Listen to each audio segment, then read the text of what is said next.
In this short video, we'll discuss another technique of finding the derivative dy over dx, which is called implicit differentiation. So if we look at this equation, x squared plus y squared equals to 4, we know that this is an equation of a circle of the center of 0, 0, and of the radius of 2, right? So the question is, can you find dy over dx without having to solve for y first? And then, once you have dy dx, can you find dy dx at a certain point on the circle? And then can you find the tangent line at that point on the circle? Well, let's start it.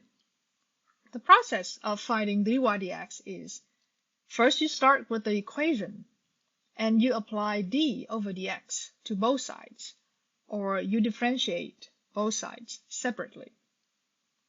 Now, on the left side, you can split the differentiations into two different differentiations, d over dx x squared plus d over dx of y squared.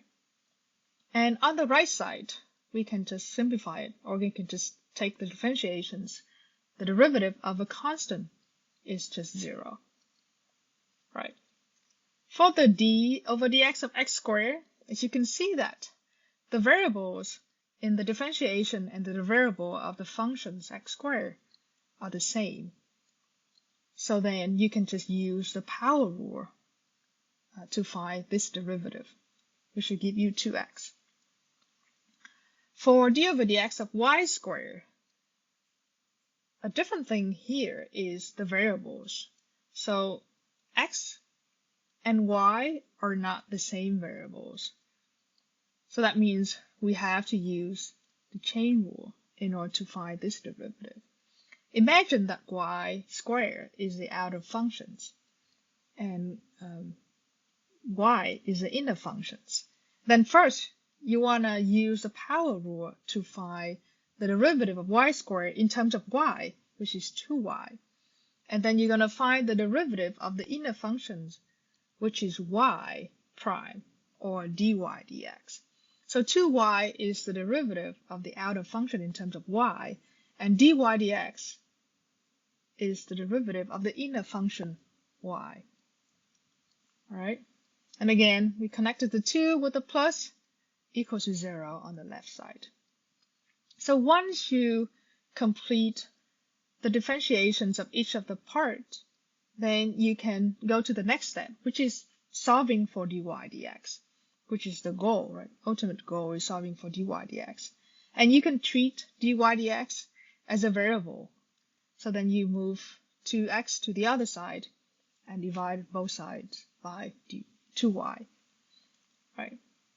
So here's the answer, an answer for dy dx, negative 2x over 2y.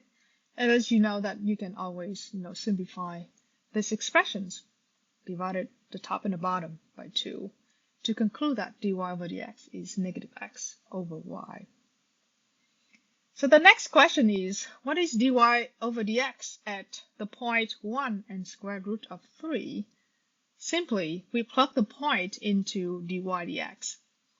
Plug x equals to 1 into the x, y equal to square root of 3 into the y, to find the dy over dx at 1 and square root of 3 is negative 1 over square root of 3.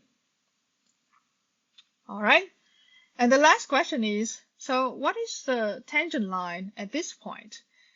Remember, in order to find the tangent line, you need to have a slope and a point. So we do have a point, which is a given point, 1 and square root of 3. What is the slope of the tangent line?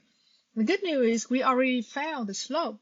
It is the derivative of the curve at this point, which is negative 1 over square root of 3.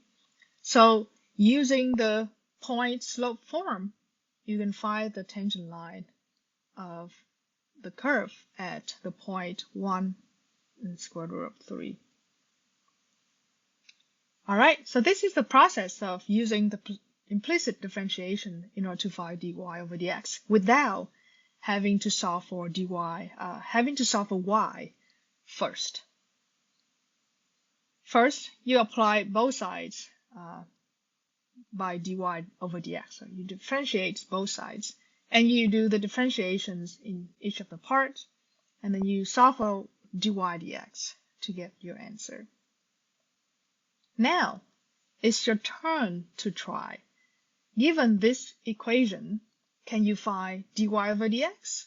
Can you find dy over dx at the point 1, 1?